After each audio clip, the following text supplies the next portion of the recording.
আচ্ছা বলুন তো, এত দামি বেহেশতটা যদি মায়ের পায়ের নিচে হয়, তাহলে মায়ের দাম কত? অনেক দাম। এই মারে কষ্ট দিয়া মক্কা মদিনা যায়ও না, এই মারে কষ্ট দিয়া সবে বরাতের জন্য মসজিদে যায়ও না, এই মারে কষ্ট দিয়া সবে কদর করতে যায়ও না, এই মারে কষ্ট দিয়া ঈদের নামাজে যায়ও না, তোমার কিছুই লাভ হবে না। আরে মা বাবার কথা মতো যে জন চলে, বলুন বলুন, মা বাবার কথা মতো যে জন চলে না, আল্লাহ নবীজির দয়া তারা পাবি না। হায়রে আল্লাহ নবীজির দয়া তারা পাবে না। মা বাবাকে দুঃখ দিলে নামাজ রোজা যাইবি ফলে, মা বাবাকে দুঃখ দিলে নামাজ রোজা যাইবি ফলে, মার কলিজায় আঘাত দিলে খোদা সহে না, মার কলিজায় আঘাত দিলে খোদা সহে না, আল্লাহ নবীজির দয়া তারা পাবি না। হায়রে আল্লাহ নবীজির দয়া তারা পাবে না। মা বাবা অতি আপন, মা বাবার কর যতন, মা বাবা অতি আপন, মা বাবার কর যতন, তিন কথার সাথী পায়া বুইলা যায়ও না, তিন কথার সাথী পায়া বুইলা যায়ও না, আল্লাহ নবীজির দয়া তারা পাবি না। হায়রে আল্লাহ নবীজির দয়া তারা পাবে না। এই যন্ত্রণা গড়াইলে মা বাবা দুশ্মন হয় না, অথচ কত দামি মা, যে মার ভাওয়ের নিচে বেহেশ, কোন বেহেশ সমস্ত পৃথিবী 70 বার বিক্রি করলে একটা ইটের দাম হয় না, এই বেহেশতটা পুরাটা মায়ের পায়ের নিচে। তাহলে মার দাম কত? বলুন, পীর সাহেব হুজুরের দাম বেশি না মায়ের দাম বেশি? মার দাম বেশি। মসজিদের ইমাম সাহেব হুজুরের দাম বেশি না মায়ের দাম বেশি? মায়ের দাম বেশি। একজন বড় মুফতি সাহেবের দাম বেশি না মায়ের দাম বেশি? মসজিদের নববীর ইমামের দাম বেশি নাকি আমার মায়ের দাম বেশি? মায়ের দাম বেশি। এই মারে কষ্ট দিয়া অনেকে হীরের মুরিদ হইছে, বেহেশত যাইতো, যাইও বেহেশত। মা যদি কই খোদা গো, এই আমার খাওনের খবর নিছে না, আল্লাহ কবে হ্যাঁ রে ওদর, হ্যাঁ বীরের ওদর। এই পীর সাহেব হয়েছ, কিন্তু মুরিদকে জিগায়ও আমার জন্য হাদিয়া নিয়ে আইছস, তোর মারে দিছস নি। খালি ভাইলে বাড়ির ভিতরে ফাড়াইয়া দিও না, মা বাবারে দিছি কিনা জিগাইও, কারণ মা বাবা যে কি জিনিস তোমার কাছে তো শিক্ষা পাওয়া দরকার, যেহেতু তুমি পীর, পীর শব্দের অর্থই হলো শিক্ষক। বাবারে কয়দিন থাকবা এই দেশে? তোমার আমার মতো কত মানুষ কবরস্থানে গিয়ে দেখো মাটির সাথে মিশে গেছে, তোমার আমারও যাওয়ার ভিসা আইসা গেছে, শুধু ফ্লাইট ডেটটা বাকি, কবে জানি মসজিদের কোনার ফ্লাইট কার বাড়ির সামনে হাজির হয়ে যায়। এই দিন আসার আগে পরিষ্কার করো জান্নাতে যাওয়ার রাস্তা, কালিমাটা পরিষ্কার করো, নামাজ চাবি হিসাবে সঙ্গী করো, আর মায়ের পায়ের নিচে জান্নাত তালাশ করো। যেই মার এত দাম, এত দামি, এই মার সাথে ব্যবহার ভালো করতে হবে, বাবার সাথে না খারাপ করতে হবে। এখন যেই যুগে পড়ছি, অশান্তির কারণটা কি? মানুষ দোয়া করলে দোয়া আল্লাহ শুনে না কেন? মা বাবারে কষ্ট দিয়া আল্লাহর কাছে হাত বাড়াইলে আল্লাহ হাত এই ডাক শুনবে না। মসজিদের নববীর ঘটনা, 2001-এ হজ করতে গিয়েছিলাম, বাঙালি কিছু লোক বলে হুজুর আমাদের বাসায় যাবেন, আসর পরে গেলে কিছু লোক একসাথে বসে একটু দোয়া করলাম, পরে একটা দুঃখ বললো, হুজুর হজ ভলান্টিয়ারের দায়িত্বে বাংলাদেশ থেকে আমাদের এই মদিনাতে অনেক লোক আসছিল, মক্কাতেও আসে, বাংলাদেশ, ভারত, পাকিস্তান থেকে আসে, কিন্তু একটা যুবক ছেলে হজ ভলান্টিয়ার, মসজিদের নববীর ভিতরে দায়িত্ব, কি ভাগ্য তার, কিন্তু দায়িত্ব পালন করতে পারে না, ভিতরে ঢুকলেই নাকি তার গায়ে আগুন জ্বলে, অশান্তি লাগে, দৌড়ায় বাহির হয়ে যায়, কে বলে মারতে আসে। জিগাইলাম তোর অসুবিধাটা ব্যাপারটা কি বল? হ্যাঁ বলতেছে আমাদের দেশে পাঠায় দিয়ে চাকরি করা সম্ভব হবে না। কেন? আমি যেদিন হজ ভলান্টিয়ারের দায়িত্বে মসজিদের নববীতে আসার উদ্দেশ্যে বাংলাদেশ থেকে বিমানে উঠছিলাম, বিমানে উঠার ঠিক 8 দিন আগে আমার মারে একটা লাত্তি মারছি। বলুন বাংলাদেশে মারে লাত্তি দিলে মদিনার কামলিওয়ালা নবী খবর রাখে কিনা? মসজিদের নববীর ভিতরে ঢুকতে দেয় না। এই মারে কষ্ট দিয়া নবীর শাফায়াতের আশা করা যায়? তাহলে আসুন শবে বরাতের বরকত পাইতে গেলে আগে মার সাথে সংশোধন হন। হুজুর কিভাবে সংশোধন হব? কোটি অপরাধ, কোটি গুনাহ, 10 বছর 25 বছর মারে কষ্ট দিছেন, আজকা রাত্রে বাইত গিয়া মার ঘরের দরজাটা খাড়িয়া খালি ডাকটা মারেন না, মা মাগো মা দেখবেন ঘুমতে উঠবো পাগলের মতো, আমার হোলার কণ্ঠ বাজতেছে, আমি কি স্বপ্নে দেখলাম নাকি বাস্তব? মা দরজাটা খুইলা যদি দেহে আপনি খারা দেখবেন দুইটা চোখের পানি ছেড়ে দিয়া কইব, পুত্রে তুই কেমনে রে আমার 25 বছর পরে মা কইলি? বাজার আয় ঘরে আয়, 25 বছরে যা দুঃখ আছিল একটা ডাকিরে বাজার আমার সব পরিষ্কার হয়ে গেছে। সুবহানাল্লাহ।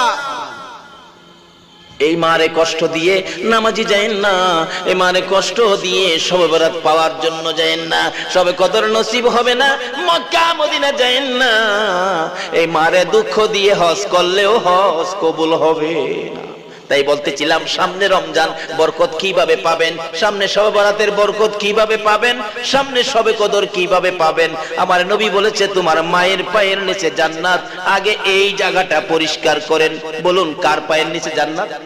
আর পায় নিছে। এত দামি বেহেশত যে মার পায়ের নিচে, বলুন এর চেয়ে দামি আর কোন ব্যক্তি পৃথিবীতে আছে? নাই। কিন্তু অথচ এই মা সংশোধন কিভাবে করবেন? শেষ পর্যায়ে এসে গেছি।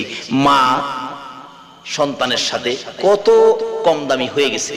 এক শাশুড়ি আসার পরে, এটা কোরআন হাদিস না, মুরব্বীদের মুখে শুনছি, এলাকার ঘটনা। অনেক সময় এরকম ঘটনা ঘটে থাকে এলাকায়। থানায় গর্ভবতী মা, বড় ছেলে মার সাথে ঝগড়া করতে করতে রমজান মাসে মার গলাটা কাইটে আলগা করে নিয়েছে। আচ্ছা, এরকম অপরাধ যারা করে যদি মক্কার ইমামও হয়, বলুন নবীর শাফায়াত পাবে? মা কি মা, মার সাথে সংসারে আছে, ছেলেও আছে। শাশুড়ি আসার পরে মা বাজার থেকে সবচেয়ে বড় রুই মাছটা আনছে। বিবি সাহেব তো মাছ কাটতেছে, এবার মা একটু পর পর জিগায়, বউগো এত বড় মাছ হাই কোনোদিন আনে না, তোর মা আইছে মাছটা আনছে, যা খুশি হলাম আমিও, বিয়াই নাইছে মাছটা বড় আনছে, তবে একটা কথা কি, আমার মাথাটা রো মাছের মাথাটা আমার দিস। আচ্ছা, ছেলে পেডে লইয়া কষ্ট কইরা গুমুত প্রস্রাব সাফ কইরা ছেলের রুই মাছের মাথায় মার দাবি আছে কিনা? আছে। খালি মুহে মুহে কইেন না, এটা কাজে লাগাইেন। তাইলে সবে বরাত পাবেন, সবে মেরাজ পাবেন, সবে কদর পাবেন। কারণ রাসূল বলেছে, মা বাবার চেহারার দিকে কেউ যদি একবার মায়ার নজরে তাকায়, একটা কবুল 60টা উমরা হজের নেকি আল্লাহ দান করে দেয়। সুবহানাল্লাহ। এক সাহাবী বলেন, হুজুর আমি যদি বারে বারে তাকাই, রাসূল বলেন একদিনের মধ্যে তুমি যদি 100 বার মার দিকে মায়ার নজরে তাকাও, মা মাগো মা, এই যে ডাকলা মায়ার নজরে তাকায়া, মা তুমি আমালে কত কষ্ট করছো, এটুকুন ডাকে এটুকুন নজরের বিনিময়ে রাসূল বলেন 100 বার তাকাইলে 100টা কবুল হজের সওয়াব তোমার আমল নামায় দেওয়া হয়। সুবহানাল্লাহ। অথচ মক্কা মদিনা হজ করতে গেলেন 1.5 লক্ষ 2 লক্ষ টাকা খরচ করে, হজ কবুলের গ্যারান্টি হয় নাই। হজ কবুল হইতেও পারে, নাও হতে পারে, কিন্তু মা বাবার চেহারার হজ রাসূল বলেছেন একটা কবুল 60টা উমরা হজের সওয়াব আল্লাহ পাক দান করেন। আজকে সেই মা বাবা দুশমন হয়ে গেছে, অন্য লোকজন আপন হয়ে গেছে। বাবারে শবে বরাত যাইবার আগে আজকে কি লোন পরিষ্কার হয়ে যায়, শবে বরাত শবে কদর রমজানের বরকত পাওয়ার আগে আগে লন আগে এই জায়গাগুলি পরিষ্কার করি, তাহলে এই বরকতের ভাগী আমরা হইতে পারবো। যাই হোক, এবার ছেলে মা বলতেছেন বারবার, বগো এই রুই মাছের মাথাটা কিন্তু আমার দিস, কইছিলাম যে মন রাখিস, কিন্তু বুঝছস, কইছিলাম যে। ছেলে আইসা শুনছে মা কি কয়, কইছিলাম যে, কয় তোমার মা যেটা কয় এইটা কোন যাইতো না। আসলে মা কি কোনো খারাপ কথা কইছি না? এই জাতের মহিলারা আছে, সব না, সব হইলে দেশ চলতো না। কিছু মহিলা আছে এরকম, একটা যদি কয় শাশুড়ি, ছেলের কাছে 2টা উল্টা লাগায় বেজাল্লা সংসারে বাড়ায়। কি কোন আছে না? কইছে একটা লাগায় দেয় আরেকটা। এই তো ছেলে মা বাবার ভাই রাগ হয়ে যা, এই মা বাবা লইয়া খাইতাম না, আলাদা। এমন এক কথা শাশুড়ির উপরে তুলে দিছে, যেটা শাশুড়ি বলে নাই। বুড়া মানুষ ছেলে জিগে কি কইছে তোমার মা, কয় তোমার মা যেটা কয় কোন যেত না। কি কইছে, এই বয়সে তোমার বাবা নাই, তোমার মা বলছে আরেক জায়গায় বিবাহ দিতে। নাউজুবিল্লাহ। কোন একজন মুরব্বির উপরে এমন কথা উঠাইয়া দিছে, এটা আল্লাহ কেমনে সহ্য করব? যেই মার পায়ের নিচে জান্নাত, ছেলে কই এই কথা কইছে, এই মারে আর এই মার মুখ আর দেখা। পরামর্শ দুইজনে করছে, অন হাউ কাউ করো না, রাত্রে ঘুমাইলে হালকা শীত যখন পাতলা খেতা গাই দিয়ে ঘুমাইবো, ঘুমাইলে খেতাটা বইলা নদীর হেইফার জংলাত ফালায় দিয়ামু, শিয়ালে টিয়ালে খাই লাইবো, বেজাল মুক্ত হয়ে যাবো গা। মা বলে বেজাল, অথচ রাসূল বলছে এই মায়ের পায়ের নিচে এমন একটা জান্নাত সমস্ত পৃথিবী 10 বার 70 বার বিক্রি করলে একটা ইটের দাম হবে না। এই বেহেশতটা এই মার পায়ের নিচে। আজকে মুসলমানরা এই মা চিনে না, তাই বলতেছিলাম এবার ফালাইয়া দিব। এই কথা পরামর্শ করে ফাইসালা চুপচাপ বসে রয়েছে। এদিক দিয়ে দুই বিআইন কথা কইতে কইতে যে বিছনায় ছেলের মা ঘুমাইতো, এই বিছনার মধ্যে মেয়ের মা ঘুমায় গেছে। আচ্ছা বলুন তো, আমরা যাই করি না করি সঠিক বিচার করার মতো একজন বিচারক আছে কিনা? বলুন তো, এই বিচারকটা কে? এই আল্লাহ এখনো আছে? তাহলে সাবধান হয়ে যান, পরিষ্কার হয়ে যান। এই বিচার থেকে বাঁচার ক্ষমতা নাই। দুনিয়ার বিচারের কোর্টে টাকা দিলে উল্টা পাল্টা হয়, আল্লাহর কোর্টে টাকা দেওয়ার কোনো সুযোগ নাই। বাবারা ভাইয়েরা, কষ্ট হইতেছে আপনাদের? তাই আসুন, এবার দুইজনে পরামর্শ করলো, তারা তো ঘুমাইলো। ছেলের মা কই বিআইন যখন হেন ঘুমাইছে, আমি আর হেন হইতে লাভ নাই, জায়গা হেটা তো খালি হই। দুইজন দুই বিছনায় ঘুমাইছে। রাত্র 12টার পরে কই অহনই সুযোগ, যে ঘুমাইছে কাম সাইরা লম যাইবো, খেতাদা বইলা নৌকা তুইলা জাগা এইবার ফালাইয়া দিয়ে আইয়ার কয় বেজাল সাইরা লাইছি গো, আর চিন্তা নাই গো, খুশি। ছেলেটা কয় সত হইলে তো মা, মার পেটে থেকে 10 মাস 10 দিন মারে কষ্ট দিছি, কি বলেন দেই নাই? তারপরও আমার আপনার মতো একটা সন্তানের মুখ দেখার আশায় মা কত কষ্ট। এমনকি কোন মা ডেলিভারিতে দুনিয়ার থেকে বিদায় পর্যন্ত হয়ে গেছে। আমার জানা যে এলাকায় মধ্যে করতাম, একটা গরিবের মেয়ে মহিলা দুনিয়ার থেকে বিদায়, মুহূর্ত ডেলিভারি, কিন্তু 10টা পয়সা নাই চিকিৎসার জন্য। আমি ইমাম সাহেব এলাকার থেকে পয়সা উঠাই দিলাম, হসপিটাল পাঠাইলাম। সকালবেলা মক্তব ছুটি দিয়ে গেলাম, কি করে দেখি ডাক্তার, গিয়ে দেখি দাঁড়ায়া পরামর্শ করে, কি ব্যাপার ডাক্তার সাহেব, রুগীটার খবর কি? হুজুর রুগীটা একেবারে শেষ পর্যায়ে, রুগীটা বাঁচবে না। আমি বললাম দেখেন, যদি চিকিৎসার অভাবে রুগীটা মারা যায়, তার মা বাবার কলিজায় আজীবন একটা দুঃখ থাকবে। চিকিৎসা করেন, পয়সা লাগে আমি ব্যবস্থা করব, এরপরে মরে গেলে তার দুঃখ নাই। ডাক্তার বলেন চিকিৎসা করলে হুজুর 2 জন বাঁচানো যাবে না, 2 জনের একজন হয়তো চেষ্টা করে দেখতে পারি। যদি সে বাচ্চা বাঁচাইতে চায় তাহলে মা মারা যাবে, মা বাঁচাইতে গেলে বাচ্চা মারা যাবে। আপনারা বলেন আমি কাকে বাঁচাবো? আমি ডাক্তারের বললাম দেখেন এই ক্ষমতা আমার না, এই দায়িত্ব আমার না। তার মা বাবারে জিগান, মা বাবা বলতেছেন আপনারা ডাক্তার সাহেব আমার মেয়েটারে বাঁচাইয়ে দেন, কারণ যার যার সন্তানের জন্য যার যার মায়া, আমার মেয়েটারে বাঁচাইয়ে দেন, পেটের বাচ্চাটা মাইরা লান। এমনি সময় দেখি মা জ্ঞান হারা ছিল, 2টা চক্ষু খুলে চোখের পানি ছেড়ে ঠোঁট 2টা থরথর করে কাঁপতেছে, কি যেন বলবেন। ডাক্তার বলেন ওই মেয়েটার মুখের কাছে যখন কানটা নিলাম, মেয়েটা আস্তে আস্তে বলতেছেন ডাক্তার সাহেব এই বাচ্চাটা পেটে নিয়ে 10 মাস 10 দিন কত কষ্ট করেছি, আল্লাহ জানে গো আর আমি জানি। রাত্রে যখন বাচ্চা পেটের মধ্যে নড়াচড়ি করত, আমার স্বামীকেও জানতে দেয় নাই, জিহ্বা কামড়ায়া সহ্য করেছি। হ্যাঁ ডাক্তার, কোন রাত্র সারাটা রাত দাঁড়াইয়া রইছি রে ডাক্তার, কাউরে জানতে দেই নাই। এইভাবে কষ্ট করেছি, প্রসব ব্যথার যন্ত্রণায় আমার সন্তানটা মেরে ফেলার জন্য গার্জিয়ান বলেছে ডাক্তার তোমার 2টা পায়ে ধরি, 2 জনের একজন যদি মারতে হয় গো, আমি মার জীবন শেষ করে দাও। হ্যাঁ ডাক্তার, আমি মায়ের জীবন শেষ করে দিয়ে আমার পেটের সন্তান বাঁচাইয়া দাও। নবীর উম্মতেরা গো, কোন মার পায়ের নিচে জান্নাত? যে মা নিজের জীবন শেষ করে দিয়ে তোমার আমার মতো সন্তানের জীবন বাঁচাইতে চাই, আমার নবী বলেছেন উম্মতেরা রে, এই মারে কষ্ট দিস না রে, আমার শাফায়াত পাবি না। ডাক্তার বলতেছেন এত যখন আশা সন্তানের জন্য, দেখি 2 জনকে বাঁচানো যায় কিনা চেষ্টা করে দেখি। দরজা বন্ধ করে চিকিৎসা শুরু হলো। একটু পরে শোনা যায় ওয়া ওয়া করে কান্দে। আমরা তো খুশি হলাম, আওয়াজ শুনে সন্তান বুঝি হয়েছে।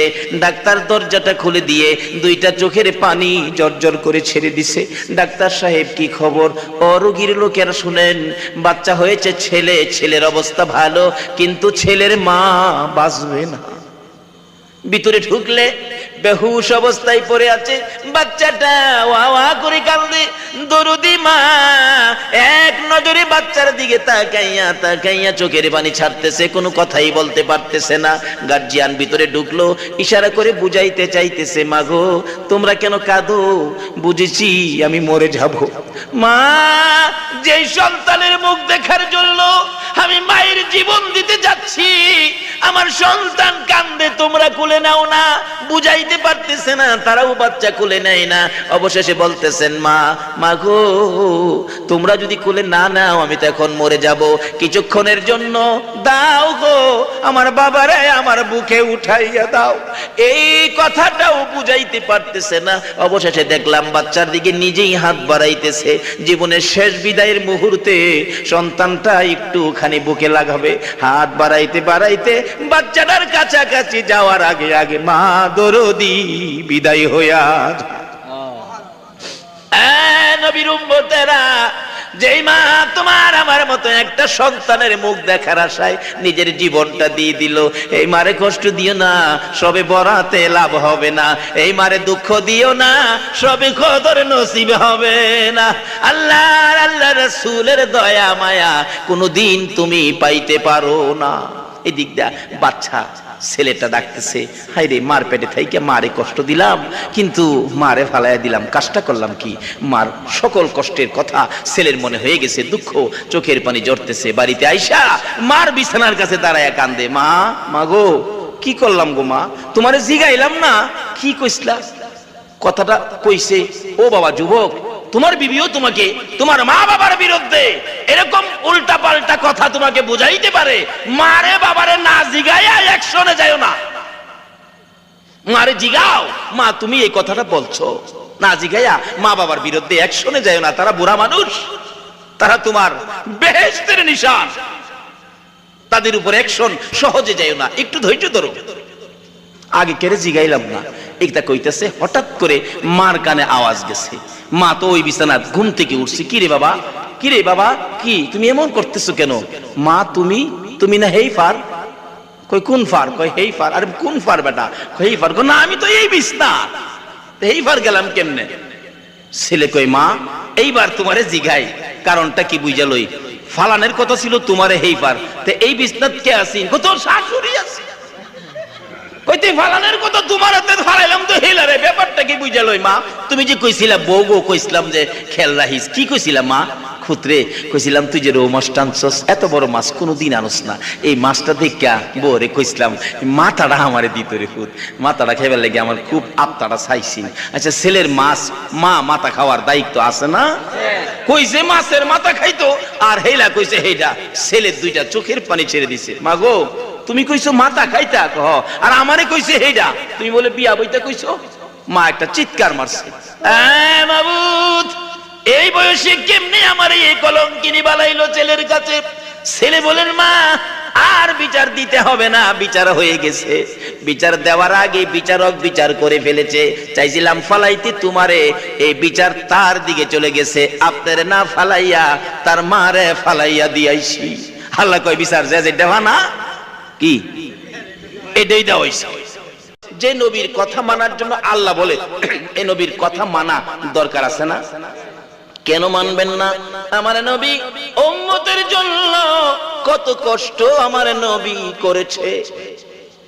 উহুদের জমিনে যেদিন আমার নবীকে মারতে মারতে দুইটা দান মোবারক শহীদ করে ফেলেছে, রক্তগুলো জর্জর করে পড়ছে, দাড়ি লাল, জামা লাল হয়ে গেছে। আমার নবী এই হাত মুখের মধ্যে লাগাইয়া ব্যথায় অস্থি, সাহাবীরা রে কে তোরা কোথায় আছোস? আমার দুইটা দান শহীদ হয়ে গেছে।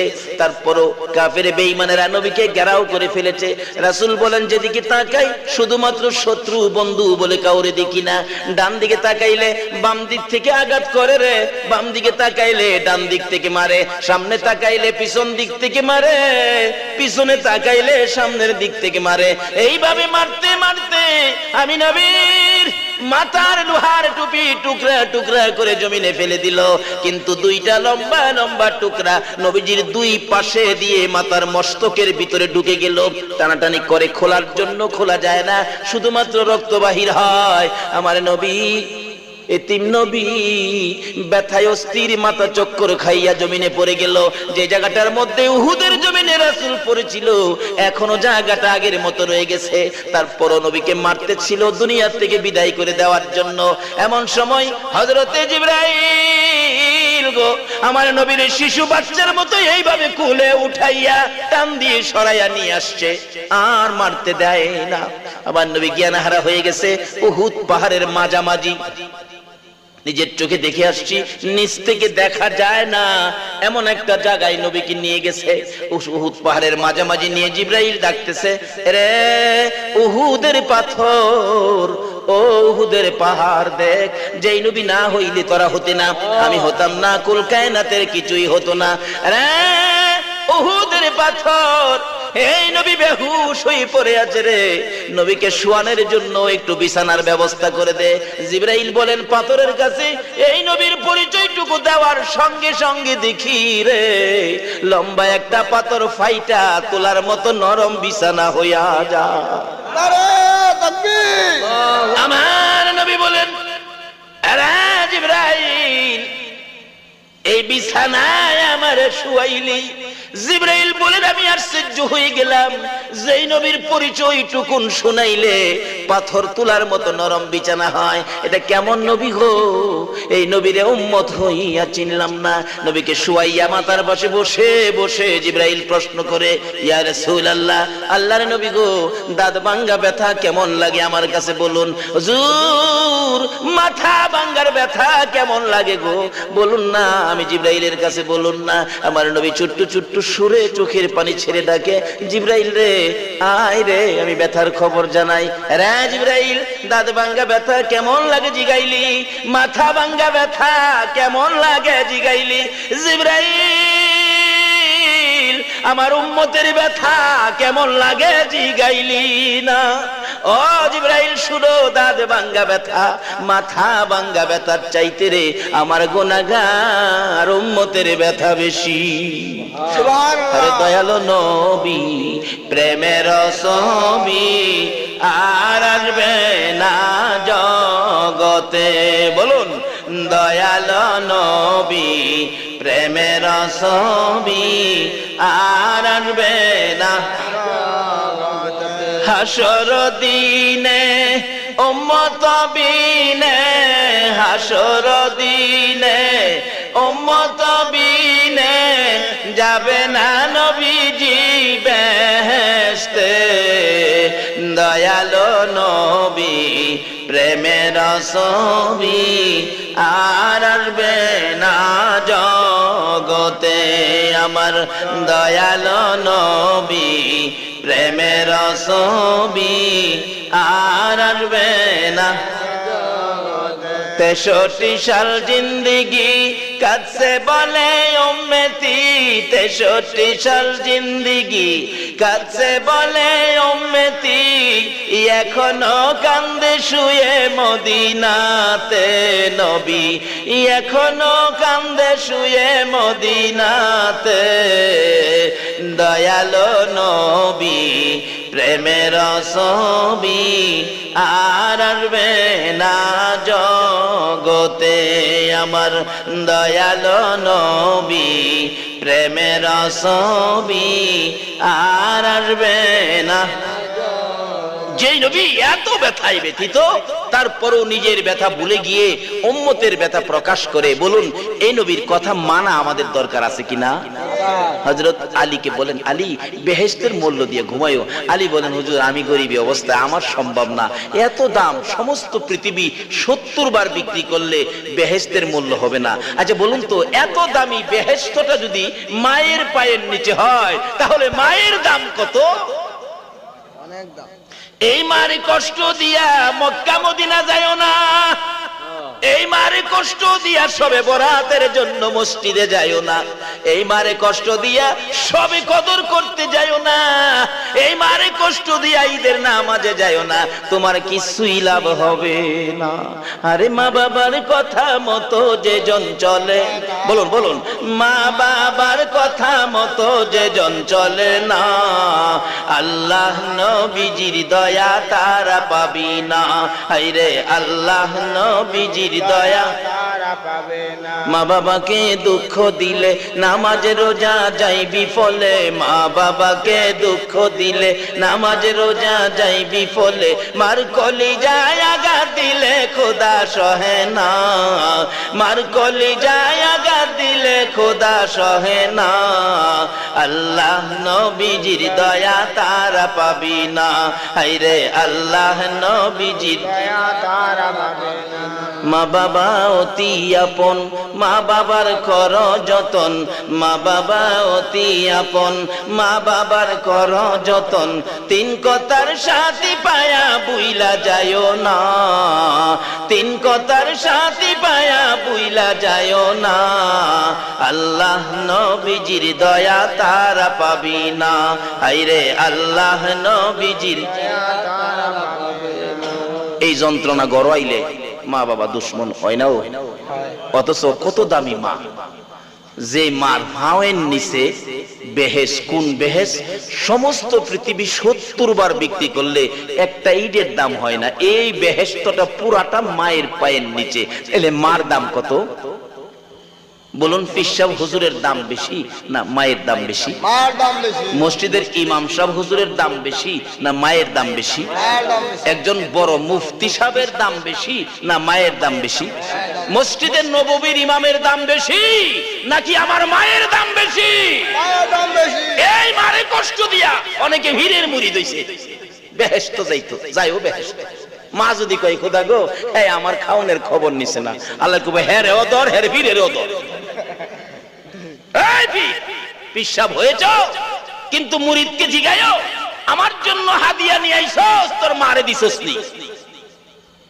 খালি ভাইলে বাড়ির ভিতরে ফাড়াইয়া দিও না, মা বাবারে দিছি কিনা জিগাইও, কারণ মা বাবা যে কি জিনিস তোমার কাছে তো শিক্ষা পাওয়া দরকার। যেহেতু তুমি পীর, পীর শব্দের অর্থই হলো শিক্ষক। বাবারে কয়দিন থাকবা এই দেশে? তোমার আমার মতো কত মানুষ কবরস্থানে গিয়ে দেখো মাটির সাথে মিশে গেছে। তোমার আমারও যাওয়ার ভিসা আইসা গেছে, শুধু ফ্লাইট ডেটটা বাকি। কবে জানি মসজিদের কোনার ফ্লাইট কার বাড়ির সামনে হাজির হয়ে যায়। এই দিন আসার আগে পরিষ্কার করো জান্নাতে যাওয়ার রাস্তা, কালিমাটা পরিষ্কার করো, নামাজ চাবি হিসাবে সঙ্গী করো, আর মায়ের পায়ের নিচে জান্নাত তালাশ করো। যেই মার এত দাম, এত দামি, এই মার সাথে ব্যবহার ভালো করতে হবে, বাবার সাথে না খারাপ করতে হবে। এখন যেই যুগে পড়ছি অশান্তির কারণটা কি? মানুষ দোয়া করলে দোয়া আল্লাহ শুনে না কেন? মা বাবারে কষ্ট দিয়া আল্লাহর কাছে হাত বাড়াইলে আল্লাহ হাত এই ডাক শুনবে না। মসজিদে নববীর ঘটনা, 2001-এ হজ করতে গিয়েছিলাম। বাঙালি কিছু লোক বলে হুজুর আমাদের বাসায় যাবেন, আসরের পরে গেলে কিছু লোক একসাথে বসে দোয়া করলাম। পরে একটা দুঃখ বলল, হুজুর হজ ভলান্টিয়ারের দায়িত্বে বাংলাদেশ থেকে আমাদের এই মদিনাতে অনেক লোক আসছিল, মক্কাতেও আসে, বাংলাদেশ, ভারত, পাকিস্তান থেকে আসে, কিন্তু একটা যুবক ছেলে হজ ভলান্টিয়ার মসজিদের নববীর ভিতরে দায়িত্ব, কি ভাগ্য তার, কিন্তু দায়িত্ব পালন করতে পারে না। ভিতরে ঢুকলেই নাকি তার গায়ে আগুন জ্বলে, অশান্তি লাগে, দৌড়ায় বাহির হয়ে যায়। কে বলে মারতে আসে। জিগাইলাম তোর অসুবিধার ব্যাপারটা কি বল? হ্যাঁ বলতেছে আমার দেশে পাঠায় দিয়ে চাকরি করা সম্ভব হবে না। কেন? আমি যেদিন হজ ভলান্টিয়ারের দায়িত্বে মসজিদের নববীতে আসার উদ্দেশ্যে বাংলাদেশ থেকে বিমানে উঠছিলাম, বিমানে উঠার ঠিক 8 দিন আগে আমার মারে একটা লাত্তি মারছি। বলুন বাংলাদেশে মারে লাত্তি দিলে মদিনার কামলিওয়ালা নবী খবর রাখে কিনা? মসজিদের নববীর ভিতরে ঢুকতে দেয় না। এই মারে কষ্ট দিয়া নবীর শাফায়াতের আশা করা যায়? তাহলে আসুন শবে বরাতের বরকত পাইতে গেলে আগে মার সাথে সংশোধন হন। হুজুর কিভাবে সংশোধন হব?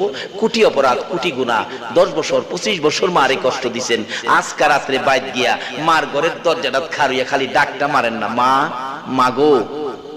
মা দেখবেন ঘুমতে উঠবো পাগলের মতো, আমার হুলার কণ্ঠ বাজতেছে, আমি কি স্বপ্নে দেখলাম নাকি বাস্তব? মা দরজাটা খুইলা যদি দেহে আপনি খারা দেখবেন দুইটা চোখের পানি ছেড়ে দিয়া কইব, পুত্রে তুই কেমনে রে? আমার 25 বছর পরে মা কইলি বাজার আয় ঘরে আয়। 25 বছরে যা দুঃখ আছিল সব পরিষ্কার হয়ে গেছে। সুবহানাল্লাহ। এই মারে কষ্ট দিয়ে নামাজি যায়েন না, এই মারে কষ্ট দিয়ে শবে বরাত পাওয়ার জন্য যায়েন না, শবে কদর নসিব হবে না, মক্কা মদিনা যায়েন না। এই মারে দুঃখ দিয়ে হজ করলেও হজ কবুল হবে না। তাই বলতেছিলাম, সামনে রমজান, বরকত কিভাবে পাবেন, সামনে শবে বরাতের বরকত কিভাবে পাবেন, সামনে শবে কদর কিভাবে পাবেন। আমার নবী বলেছে তোমার মায়ের পায়ের নিচে জান্নাত। আগে এই জায়গাটা পরিষ্কার করেন। বলুন, কার পায়ের নিচে জান্নাত? এত দামি বেহেশত যে মার পায়ের নিচে, বলুন এর চেয়ে দামি আর কোন ব্যক্তি পৃথিবীতে আছে? নাই। কিন্তু অথচ এই মা সংশোধন কিভাবে করবেন? শেষ পর্যায়ে এসে গেছি। মা সন্তানের সাথে কত কম দামি হয়ে গেছে। এক শাশুড়ি আসার পরে, এটা কোরআন হাদিস না, মুরব্বীদের মুখে শুনছি, এলাকার ঘটনা। অনেক সময় এরকম ঘটনা ঘটে থাকে এলাকায়। থানায় গর্ভবতী মা, বড় ছেলে মার সাথে ঝগড়া করতে করতে রমজান মাসে মার গলাটা কাইটে আলগা করে নিয়েছে। আচ্ছা, এরকম অপরাধ যারা করে যদি মক্কার ইমামও হয়, বলুন নবীর শাফায়াত পাবে? মা কি মা, মার সাথে সংসারে আছে, ছেলেও আছে। শাশুড়ি আসার পরে মা বাজার থেকে সবচেয়ে বড় রুই মাছটা আনছে। বিবি সাহেব তো মাছ কাটতেছে। এবার মা একটু পর পর জিগায়, বউগো এত বড় মাছ হাই কোনোদিন আনে না, তোর মা আইসে মাছটা আনছে, যা খুশি হইলাম, আমিও বিয়াই নাইছি, মাছটা বড় আনছে। তবে একটা কথা কি, আমার মাথাটা, রো মাছের মাথাটা আমার দিস। আচ্ছা, ছেলে পেটে লইয়া কষ্ট কইরা গুমুত প্রস্রাব সাফ কইরা ছেলের রুই মাছের মাথায় মার দাবি আছে কিনা? আছে। খালি মুহে মুহে কইেন না, এটা কাজে লাগাইেন। তাইলে সবে বরাত পাবেন, সবে মেরাজ পাবেন, সবে কদর পাবেন। কারণ রাসূল বলেছে, মা বাবার চেহারার দিকে কেউ যদি একবার মায়ার নজরে তাকায়, একটা কবুল 60টা উমরা হজের নেকি আল্লাহ দান করে দেয়। সুবহানাল্লাহ। এক সাহাবী বলেন, হুজুর আমি যদি বারে বারে তাকাই, রাসূল বলেন একদিনের মধ্যে তুমি যদি 100 বার মার দিকে মায়ার নজরে তাকাও, মা মাগো মা, এই যে ডাকলা মায়ার নজরে তাকায়া, মা তুমি আমালে কত কষ্ট করছো, এটুকুন ডাকে, এটুকুন নজরের বিনিময়ে রাসূল বলেন 100 বার তাকাইলে 100টা কবুল হজের সওয়াব তোমার আমল নামায় দেওয়া হয়। সুবহানাল্লাহ। অথচ মক্কা মদিনা হজ করতে গেলেন 1.5 লক্ষ 2 লক্ষ টাকা খরচ করে, হজ কবুলের গ্যারান্টি হয় নাই। হজ কবুল হইতেও পারে, নাও হতে পারে, কিন্তু মা বাবার চেহারার হজ, রাসূল বলেছেন একটা কবুল 60টা উমরা হজের সওয়াব আল্লাহ পাক দান করেন। আজকে সেই মা বাবা দুশমন হয়ে গেছে, অন্য লোকজন আপন হয়ে গেছে। বাবারে, শবে বরাত যাইবার আগে আজকে কি লোন পরিষ্কার হয়ে যায়। শবে বরাত, শবে কদর, রমজানের বরকত পাওয়ার আগে আগে লোন আগে এই জায়গাগুলি পরিষ্কার করি, তাহলে এই বরকতের ভাগী আমরা হইতে পারবো। যাই হোক, এবার ছেলে মা বলতেছেন বারবার, বগো এই রুই মাছের মাথাটা কিন্তু আমার দিস। কইছিলাম যে মন রাখিস, কিন্তু বুঝছস, কইছিলাম যে। ছেলে আইসা শুনছে মা কি কয়, কইছিলাম যে, কয় তোমার মা যেটা কয় এইটা কোন যাইতো না। আসলে মা কি কোনো খারাপ কথা কইছি? না। এই জাতের মহিলারা আছে, সব না, সব হইলে দেশ চলতো না। কিছু মহিলা আছে এরকম, একটা যদি কয় শাশুড়ি, ছেলের কাছে 2টা উল্লা লাগায় বেজাল্লা সংসারে বাড়ায়। কি কোন আস না, কইছে একটা লাগায় দেয় আরেকটা। এই তো ছেলে মা বাবার হয় রাগ হয়ে যা, এই মা বাবা লইয়া খাইতাম না, আলাদা। এমন এক কথা শাশুড়ির উপরে তুইলা দিছে, যেটা শাশুড়ি বলে নাই। বুড়া মানুষ ছেলে জিগে কি কইছে তোমার মা, রাত্রে ঘুমাইলে হালকা শীত যখন পাতলা খেতা গাই দিয়ে ঘুমাইবো, ঘুমাইলে খেতাটা বইল্লা নদীর হেইফার জংলাত ফালায় দিয়ামু, শিয়ালে টিয়ালে খাই লাইবো, বেজাল মুক্ত হয়ে যাবো গা। মা বলে বেজাল।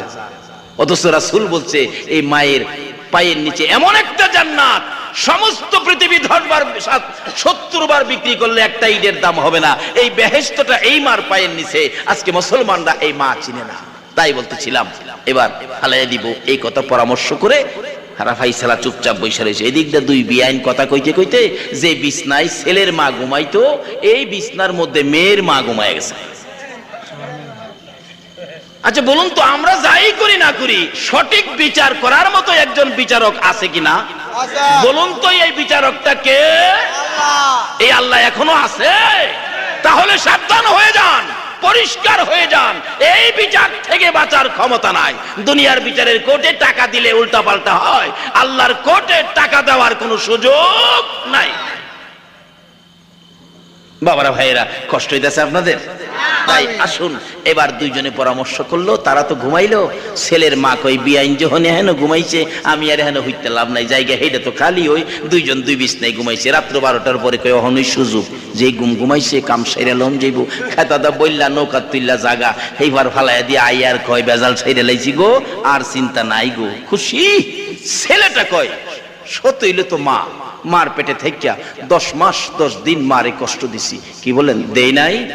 তারপর আমার আপনার মতো একটা সন্তানের মুখ দেখার আশায় মা কত কষ্ট। এমন কি কোন মা ডেলিভারিতে দুনিয়া থেকে বিদায় পর্যন্ত হয়ে গেছে। আমার জানা যে এলাকায় মধ্যে করতাম, একটা গরিবের মেয়ে মহিলা দুনিয়া থেকে বিদায়, মুহূর্ত ডেলিভারি, কিন্তু 10টা পয়সা নাই চিকিৎসার জন্য। আমি ইমাম সাহেব এলাকার থেকে পয়সা উঠাই দিলাম, হসপিটাল পাঠাইলাম। সকালবেলা মক্তব ছুটি দিয়ে গেলাম, কি করে দেখি ডাক্তার গিয়ে দেখি দাঁড়ায়া পরামর্শ করে, কি ব্যাপার ডাক্তার সাহেব, রুগীটার খবর কি? হুজুর রুগীটা একেবারে শেষ পর্যায়ে, রুগীটা বাঁচবে না। আমি বললাম দেখেন, যদি চিকিৎসার অভাবে রুগীটা মারা যায়, তার মা বাবার কলিজায় আজীবন একটা দুঃখ থাকবে। চিকিৎসা করেন, পয়সা লাগে আমি ব্যবস্থা করব, এরপরে মরে গেলে তার দুঃখ নাই। ডাক্তার বলেন চিকিৎসা করলে হুজুর দুজন বাঁচানো যাবে না, দুইজনের একজন হয়তো চেষ্টা করে দেখতে পারি। যদি সে বাচ্চা বাঁচাইতে চায় তাহলে মা মারা যাবে, মা বাঁচাইতে গেলে বাচ্চা মারা যাবে। আপনারা বলেন আমি কাকে বাঁচাবো? ডাক্তারের বললাম দেখেন এই ক্ষমতা আমার না, এই দায়িত্ব আমার না। তার মা বাবারে জিগান, মা বাবা বলতেছেন আপনারা ডাক্তার সাহেব আমার মেয়েটারে বাঁচাইয়ে দেন, কারণ যার যার সন্তানের জন্য যার যার মায়া। আমার মেয়েটারে বাঁচাইয়ে দেন, পেটের বাচ্চাটা মাইরা লান। এমনি সময় দেখি মা জ্ঞান হারা ছিল, দুইটা চক্ষু খুলে চোখের পানি ছেড়ে ঠোঁট দুইটা থরথর করে কাঁপতেছে, কি যেন বলবেন। ডাক্তার বলেন ওই মেয়েটার মুখের কাছে যখন কানটা নিলাম, মেয়েটা আস্তে আস্তে বলতেছেন ডাক্তার সাহেব এই বাচ্চাটা পেটে নিয়ে 10 মাস 10 দিন কত কষ্ট করেছি আল্লাহ জানে গো, আর আমি জানি। রাত্রে যখন বাচ্চা পেটের মধ্যে নড়াচড়ি করত, আমার স্বামীকেও জানতে দেয় নাই, জিহ্বা কামড়ায়া সহ্য করেছি। হ্যাঁ ডাক্তার, কোন রাত্র সারাটা রাত দাঁড়াইয়া রইছি রে ডাক্তার, কাউরে জানতে দেই নাই। এইভাবে কষ্ট করেছি, প্রসব ব্যথার যন্ত্রণায় আমার সন্তানটা মেরে ফেলার জন্য গার্জিয়ান বলেছে ডাক্তার তোমার 2টা পায়ে ধরি, দুইজনের একজন যদি মারতে হয় গো, আমি মার জীবন শেষ করে দাও। হ্যাঁ ডাক্তার, আমি মায়ের জীবন শেষ করে দিয়ে আমার পেটের সন্তান বাঁচাইয়া দাও। নবীর উম্মতেরা গো, কোন মার পায়ের নিচে জান্নাত? যে মা নিজের জীবন শেষ করে দিয়ে তোমার আমার মতো সন্তানের জীবন বাঁচাইতে চাই, আমার নবী বলেছেন উম্মতেরা রে, এই মারে কষ্ট দিস না রে, আমার শাফায়াত পাবি না। ডাক্তার বলতেছেন এত যখন আশা সন্তানের জন্য, দেখি দুজনকে বাঁচানো যায় কিনা চেষ্টা করে দেখি। দরজা বন্ধ করে চিকিৎসা শুরু হলো, একটু পরে শোনা যায় ওয়া ওয়া করে কান্দে। আমরা তো খুশি হলাম, আওয়াজ শুনে সন্তান বুঝি হয়েছে। ডাক্তার দরজাটা খুলে দিয়ে 2টা চোখের পানি জর্জর করে ছেড়ে দিছে। ডাক্তার সাহেব কি খবর? ও রোগীর লোকেরা শুনেন, বাচ্চা হয়েছে ছেলে, ছেলের অবস্থা ভালো, কিন্তু ছেলের মা বাঁচবে না। ভিতরে ঢুকলে বেহুশ অবস্থায় পড়ে আছে বাচ্চাটা, ওয়া ওয়া করে কাঁদে। দরদি মা এক নজরে বাচ্চার দিকে তাকাইয়া তাকাইয়া চোখের পানি ছাড়তেছে, কোনো কথাই বলতে পারতেছে না। গার্জিয়ান ভিতরে ঢুকলো, ইশারা করে বুঝাইতে চাইতেছে মা গো তোমরা কেন কাঁদো? বুঝেছি আমি মরে যাব। মা যেই সন্তানের মুখ দেখার জন্য আমি মায়ের জীবন দিতে যাচ্ছি, আমার সন্তান কান্দে, তোমরা কোলে নাও না। বুঝাইতে পারতেছে না, তারাও বাচ্চা কোলে নেয় না। অবশেষে বলতেছেন মা, মা গো তোমরা যদি কোলে না নাও আমি তো এখন মরে যাব, কিছুক্ষণের জন্য দাও গো আমার বাবারে আমার বুকে উঠাইয়া দাও।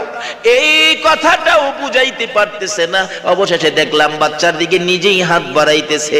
জীবনের শেষ বিদায়ের মুহূর্তে সন্তানটা একটুখানি বুকে লাগাবে, হাত বাড়াইতে বাড়াইতে বাচ্চাটার কাছাকাছি যাওয়ার আগে আগে মা দরদি বিদায় হইয়া। নবীর উম্মতেরা যেই মা তোমার আমার মতো একটা সন্তানের মুখ দেখার আশায় নিজের জীবনটা দিয়ে দিল, এই মারে কষ্ট দিও না, সবে বরাতে লাভ হবে না। এই মারে দুঃখ দিও না, সবে কদর নসিব হবে না। আল্লাহ রাসূলের দয়া মায়া কোনদিন তুমি পাইতে পারো না। এদিক দা বাচ্চা ছেলেটা ডাকতেছে, হাই রে মার পেটে থাইকে মারে কষ্ট দিলাম, কিন্তু মারে ফালাইয়া দিলাম, কাজটা করলাম কি? মার সকল কষ্টের কথা ছেলের মনে হয়ে গেছে, দুঃখ চোখের পানি জড়তেছে। বাড়িতে আইসা মার বিছানার কাছে দাঁড়ায়া কান্দে, মা গো কি করলাম গো মা, তোমারে জিগাইলাম না, কি কইসলা? কথাটা কইছে, ও বাবা যুবক, তোমার বিবিও তোমাকে তোমার মা বাবার বিরুদ্ধে এরকম উল্টা পাল্টা কথা তোমাকে বুঝাইতে পারে। মারে বাবারে না জিগাইয়া অ্যাকশনে যাও না, মারে জিগাও, মা তুমি এই কথাটা বলছো, না জিগাইয়া মা বাবার বিরুদ্ধে অ্যাকশনে যাও না। তারা বুড়া মানুষ, তারা তোমার বেহেশতের নিশান, তাদের উপর অ্যাকশন সহজে যাও না, একটু ধৈর্য ধরো। আগে কেড়ে জিগাইলাম না, একটা কইতেছে, হঠাৎ করে মার কানে আওয়াজ গেছে। মা তো ওই বিছানা ঘুম থেকে উঠছে, কি রে বাবা, কি রে বাবা, কি তুমি এমন করতেছো কেন? মা তুমি না হেই ফার? কই কোন ফার? কই হেই ফার। আরে কোন ফার বেটা? হেই ফার। না আমি তো এই বিছনা, হেই ফার গেলাম কেমনে? ছেলে কই মা এইবার তোমারে জিগাই, কারণটা কি বুঝা লই, ফালানের কথা ছিল তোমারে হেই ফার, তে এই বিছনাত কে আছেন? কত শাশুড়ি আছে, কইতে ফালানের কথা তোমার হাতে ফালাইলাম তো হেলারে, ব্যাপারটা কি বুঝা লই মা? তুমি যে কইছিলা বউ গো, কইছিলাম যে খেল রাখিস, কি কইছিলা মা? খুতরে কইছিলাম তুই যে রৌ মাছ টানছস, এত বড় মাছ কোনোদিন আনস না, এই মাছটা দেখা বউরে কইছিলাম মাথাটা আমারে দিত রে খুদ, মাথাটা খাইবার লেগে আমার খুব আত্মাটা চাইছি। আচ্ছা ছেলের মাছ মা মাথা খাওয়ার দায়িত্ব আছে না? কইছে মাছের মাথা খাইতো, আর হেলা কইছে হেডা, ছেলের দুইটা চোখের পানি ছেড়ে দিছে। মা গো তুমি কইছো মাথা খাইতা, কহ, আর আমারে কইছে হেডা, তুমি বলে বিয়া বইতা কইছো। মা একটা চিৎকার মারছে, মাবুদ এই বয়সে কেমনে আমার এই কলঙ্কিনী বালাইলো ছেলের কাছে। ছেলে বলেন মা আর বিচার দিতে হবে না, বিচার হয়ে গেছে, বিচার দেওয়ার আগে বিচারক বিচার করে ফেলেছে, চাইছিলাম ফালাইতে তোমারে, এই বিচার তার দিকে চলে গেছে, আপনারে না ফালাইয়া তার মারে ফালাইয়া দিয়াইছি। আল্লাহ কয় বিচার যে দেওয়া না কি এটাই দেওয়া হইছে। যে নবীর কথা মানার জন্য আল্লাহ বলে এই নবীর কথা মানা দরকার আছে না? কেন মানবেন না? আমার নবী উম্মতের জন্য কত কষ্ট আমার নবী করেছে। উহুদের জমিনে যেদিন আমার নবীকে মারতে মারতে দুইটা দান মোবারক শহীদ করে ফেলেছে, রক্তগুলো জর্জর করে পড়ছে, দাড়ি লাল জামা লাল হয়ে গেছে। আমার নবী এই হাত মুখের মধ্যে লাগাইয়া ব্যথায় অস্থি, সাহাবীরা রে কে তোরা কোথায় আছোস? আমার দুইটা দান শহীদ হয়ে গেছে, তারপরও কাফের বেঈমানেরা নবীকে ঘেরাও করে ফেলেছে। রাসূল বলেন যেদিকে তাকাই শুধুমাত্র শত্রু বন্ধু বলে কাউরে দেখি না, ডান দিকে তাকাইলে বাম দিক থেকে আঘাত করে রে, বাম দিকে তাকাইলে ডান দিক থেকে মারে, সামনে তাকাইলে পিছন দিক থেকে মারে, পিছনে তাকাইলে সামনের দিক থেকে মারে। এইভাবে মারতে মারতে আমি নবীর মাথার লোহার টুপি টুকরা টুকরা করে জমিনে ফেলে দিল, কিন্তু দুইটা লম্বা লম্বা টুকরা নবীজির দুই পাশে দিয়ে মাথার মস্তকের ভিতরে ঢুকে গেল। টানাটানি করে খোলার জন্য খোলা যায় না, শুধুমাত্র রক্ত বাহির হয়। আমার নবী এতিম নবী ব্যথায় অস্থির, মাথা চক্কর খাইয়া জমিনে পড়ে গেল। যে জায়গাটার মধ্যে উহুদের জমিনে রাসূল পড়েছিল এখনো জায়গাটা আগের মতো রয়ে গেছে। তারপরও নবীকে মারতে ছিল দুনিয়া থেকে বিদায় করে দেওয়ার জন্য। এমন সময় হযরতে জিবরাইল গো আমার নবীর শিশু বাচ্চার মতো এইভাবে কোলে উঠাইয়া টান দিয়ে সরাইয়া নিয়ে আসছে, আর মারতে দেয় না। আমার নবী জ্ঞানহারা হয়ে গেছে উহুদ পাহাড়ের মাঝামাঝি। নিজের চোখে দেখে আসছি, নিচ থেকে দেখা যায় না এমন একটা জায়গায় নবীকে নিয়ে গেছে। উহুদ পাহাড়ের মাঝামাঝি নিয়ে জিবরাইল ডাকতেছে, রে উহুদের পাথর, ও উহুদের পাহাড় দেখ, যেই নবী না হইলে তোরা হতে না, আমি হতাম না, কুল কায়নাতের কিছুই হতো না। রে উহুদের পাথর, এই নবী বেহুশ হয়ে পড়ে আছে রে, নবীকে শোয়ানোর জন্য একটু বিছানার ব্যবস্থা করে দে। জিবরাইল বলেন পাথরের কাছে এই নবীর পরিচয়টুকু দেওয়ার সঙ্গে সঙ্গে দেখি রে লম্বা একটা পাথর ফাইটা তোলার মতো নরম বিছানা হইয়া যা। নারে তাকবীর। আমার নবী বলেন আরে জিবরাইল এই বিছানায় আমার শুয়াইলি। জিবরাইল বলেন আমি আশ্চর্য হয়ে গেলাম, যেই নবীর পরিচয় টুকুন শুনাইলে পাথর তোলার মতো নরম বিছানা হয়, এটা কেমন নবী গো? এই নবীরে উম্মত হইয়া চিনলাম না। নবীকে শুয়াইয়া মাথার পাশে বসে বসে জিবরাইল প্রশ্ন করে ইয়া রাসূলুল্লাহ, আল্লাহর নবী গো দাঁত ভাঙ্গা ব্যথা কেমন লাগে আমার কাছে বলুন। হুজুর মাথা ভাঙ্গার ব্যথা কেমন লাগে গো বলুন না। আমি জিবরাইলের কাছে বলুন না। আমার নবী ছোট্ট ছোট্ট সুরে চোখের পানি ছেড়ে ডাকে জিবরাইল রে আয় রে আমি ব্যথার খবর জানাই। রে জিবরাইল দাঁত ভাঙ্গা ব্যথা কেমন লাগে জিগাইলি, মাথা ভাঙ্গা ব্যথা কেমন লাগে জিগাইলি। জিবরাইল আমার উম্মতের ব্যথা কেমন লাগে জিগাইলি না। ও জিবরাইল শুনো, দাঁত ভাঙ্গা ব্যথা মাথা ভাঙ্গা ব্যথার চাইতে রে আমার গুনাহগার উম্মতের ব্যথা বেশি। সুবহানাল্লাহ। আরে দয়ালো নবী প্রেমের ছবি আর আসবে না জগতে, বলুন দয়ালো নবী প্রেমের ছবি আর আসবে না